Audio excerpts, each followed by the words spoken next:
Halo semua. Belakangan ini banyak gereja dan para pengkhotbah yang giat berkhotbah tentang perpuluhan.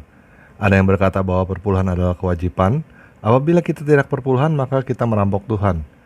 Bahkan ada yang berkata bahwa apabila kita tidak perpuluhan, maka kita tidak diselamatkan dan masuk neraka. Namun apakah benar demikian menurut Alkitab? Kebanyakan para pengkhotbah yang berkata mengenai perpuluhan mengutip ayat pada Maleakhi 3 ayat 8-12 yang berbunyi demikian. Bolehkah manusia menipu Allah? Namun kamu menipu aku. Tetapi kamu berkata, dengan cara bagaimanakah kami menipu engkau? Mengenai persembahan perpuluhan dan persembahan khusus, kamu telah kena kutuk, tetapi kamu masih menipu aku. Ya, kamu seluruh bangsa. Bawalah seluruh persembahan persepuluhan itu ke dalam rumah perbendaharaan, supaya ada persediaan makanan di rumahku, dan ujilah aku, firman Tuhan semesta alam. Apakah aku tidak membukakan bagimu tingkap-tingkap langit dan mencurahkan berkat kepadamu sampai berkelimpahan? Aku akan menghadik bagimu belalang palahap, supaya jangan dihabisinya hasil tanahmu, dan supaya jangan pohon anggur di padang tidak berbuah bagimu, firman Tuhan semesta alam. Maka segala bangsa akan menyebut kamu berbahagia, sebab kamu akan menjadi negeri kesukaan, firman Tuhan semesta alam. Jika kita baca dua ayat sebelumnya, yaitu Maleakhi 3 ayat 6, di situ tertulis bahwasanya aku, Tuhan, tidak berubah, dan kamu Bani Yakub tidak akan lenyap. Jadi Maleakhi 3 ayat 8-12, Tuhan berkata kepada Bani Yakub, orang-orang keturunan Israel. Mengapa Tuhan berkata hal ini kepada Bani Yakub? Apa sebenarnya arti perpuluhan? Dan bagaimana cara perpuluhan? Perpuluhan pertama kali muncul di dalam Alkitab pada Kejadian 14 ayat 17-20. Di situ diceritakan bahwa setelah Abraham menang perang untuk menyelamatkan keponakan yang bernama Lot, Abraham bertemu dengan Melkisedek. Melkisedek adalah Raja Salem dan Imam. Dia memberikan roti dan anggur kepada Abraham. Dia memberkati Abraham, lalu Abraham memberikan 1/10 hasil menang perangnya kepada Melkisedek. Coba kita perhatikan cerita itu. Apakah Melkisedek minta dari Abraham? Atau Abraham yang sukarela memberikan kepadanya? Lalu mengapa Tuhan menuntut 1/10 dari Bani Yakub? Kita bisa melihat di dalam Kejadian 28 ayat 20-22. Di situ diceritakan bahwa ketika Yakub lari ke rumah Laban, Yakub bernazar, "Jika Allah akan menyertai dan melindungi aku di jalan yang kutempuh ini, memberikan kepadaku roti untuk dimakan dan pakaian untuk dipakai, sehingga aku selamat kembali ke rumah ayahku, maka Tuhan akan menjadi Allahku, dan batu yang kudirikan sebagai tugu ini akan menjadi rumah Allah. Dari segala sesuatu yang engkau berikan kepadaku, akan selalu kupersembahkan 1/10 kepadamu." Jadi kita bisa melihat bahwa Tuhan menuntut 1/10 dari keturunan Yakub karena Yakub bernazar. Di dalam Ulangan 12 ayat 9-12, kita bisa melihat bahwa Tuhan menuntut 1/10 persis seperti yang telah Yakub nazarkan. Sebab hingga sekarang kamu belum sampai ke tempat perhentian dan ke milik pusaka yang diberikan oleh Tuhan Allahmu. Tetapi apabila nanti sesudah kamu menyeberangi sungai Yordan, dan kamu diam di negeri yang diberikan Tuhan Allahmu kepadamu untuk dimiliki, dan apabila Ia mengaruniakan kepadamu keamanan dari segala musuhmu di sekelilingmu, dan kamu diam dengan tentram, maka ke tempat yang dipilih Tuhan Allahmu untuk membuat namanya diam di sana, haruslah kamu bawa semua yang kuperintahkan kepadamu, yakni korban bakaran dan korban sembelihan, persembahan persepuluhanmu, persembahan khususmu, dan segala korban nazarmu yang terpilih, yang kamu nazarkan kepada Tuhan. Kamu harus bersukaria di hadapan Tuhan Allahmu. Kamu ini, anakmu laki-laki dan anakmu perempuan, hambamu laki-laki dan hambamu perempuan, dan orang Lewi yang diam di tempatmu, sebab Lewi tidak mendapat bagian pusaka bersama-sama kamu.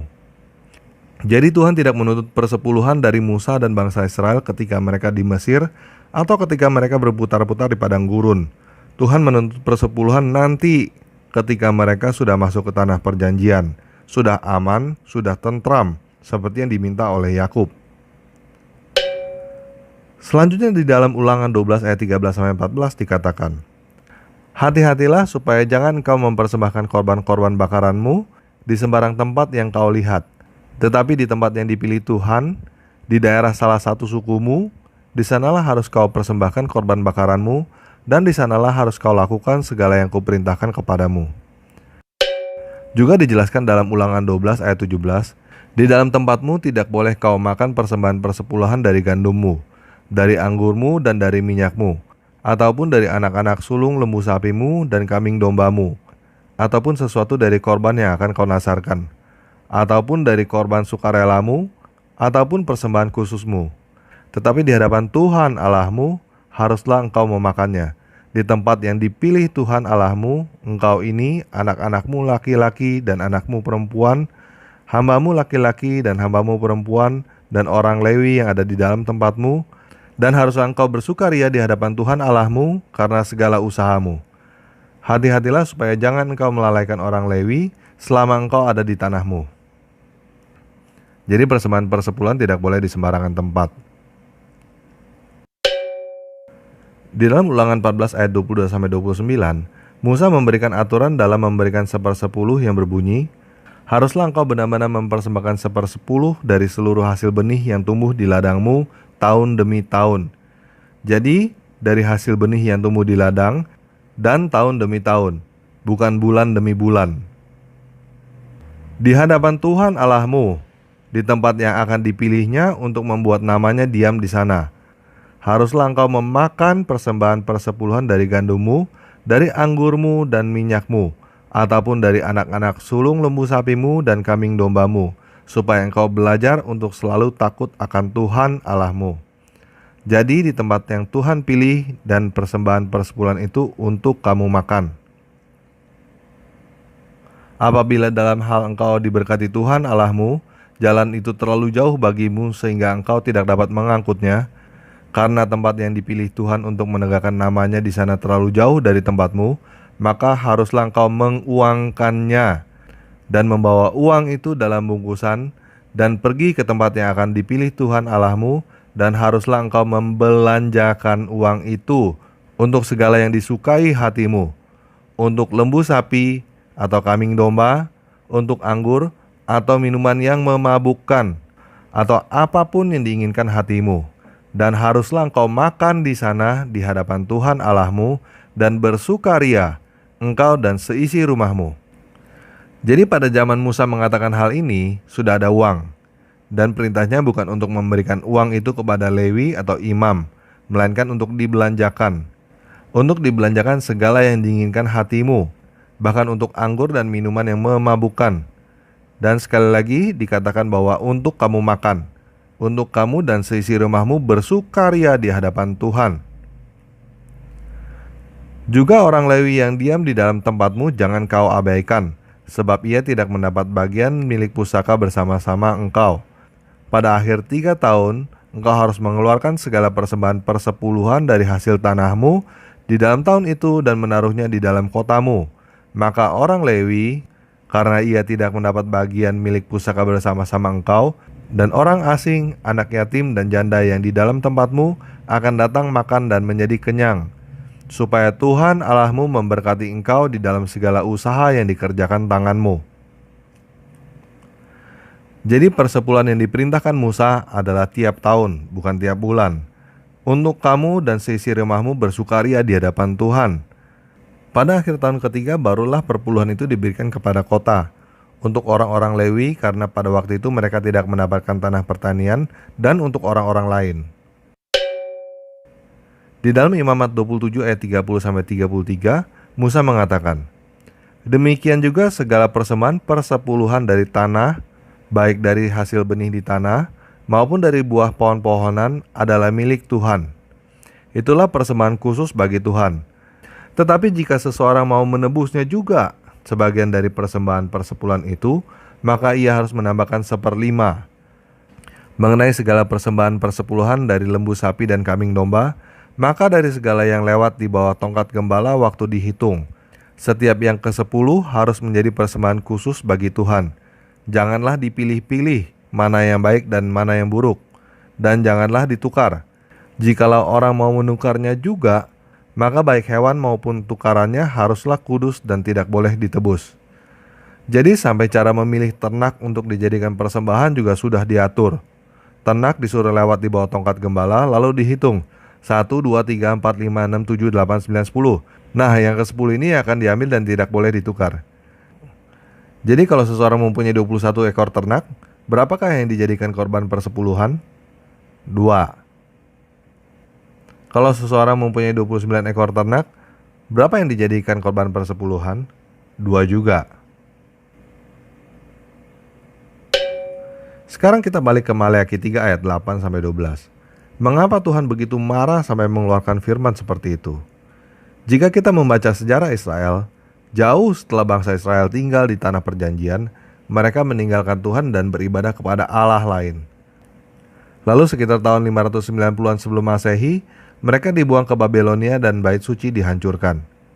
Sekitar tahun 530 sebelum Masehi, seorang raja Persia yang bernama Kores mengizinkan keturunan Israel balik ke tanah perjanjian. Lalu Raja Kores mengeluarkan dekret untuk membangun kembali bait suci yang kedua. Maleakhi 3 ayat 8-14 keluar ketika itu. Orang-orang Israel yang tersebar di dunia sudah boleh masuk kembali ke tanah perjanjian. Mereka sudah diberi keamanan.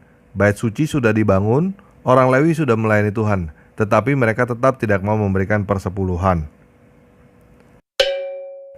Sekitar tahun 70 Masehi, bait suci yang kedua dihancurkan oleh Romawi, dan bangsa Israel tersebar lagi ke seluruh dunia dan dilarang masuk ke tanah perjanjian. Pada tahun 1948 negara Israel kembali berdiri.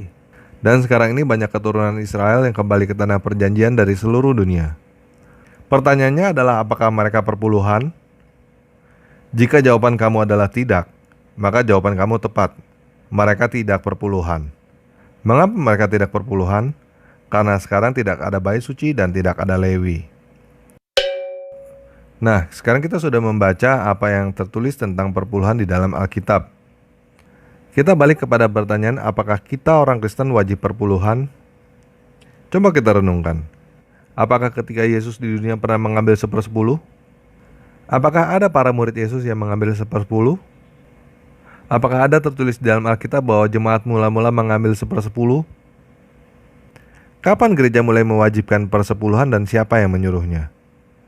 Apakah persepuluhan yang diwajibkan oleh para pengkhotbah itu sama dengan persepuluhan yang ada di dalam Alkitab? Apakah kita boleh memberikan 1/10 penghasilan kita kepada gereja? Apakah kita wajib memberikan 1/10 penghasilan kita kepada gereja? Silakan posting pendapat kamu di kolom komentar yang ada di bawah video ini. Jangan lupa subscribe channel ini dan share video ini jika bermanfaat. Terima kasih. Yesus Kristus penguasa kita memberkati.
ליום שבו נראה אותך בלב אחד כל גוי כל עם יכיר אותי משיח בא שמחת עולם לא כער כל הבריאה תשיר עליהם מכל אומה עם ולשון נקרא בכל הניצחון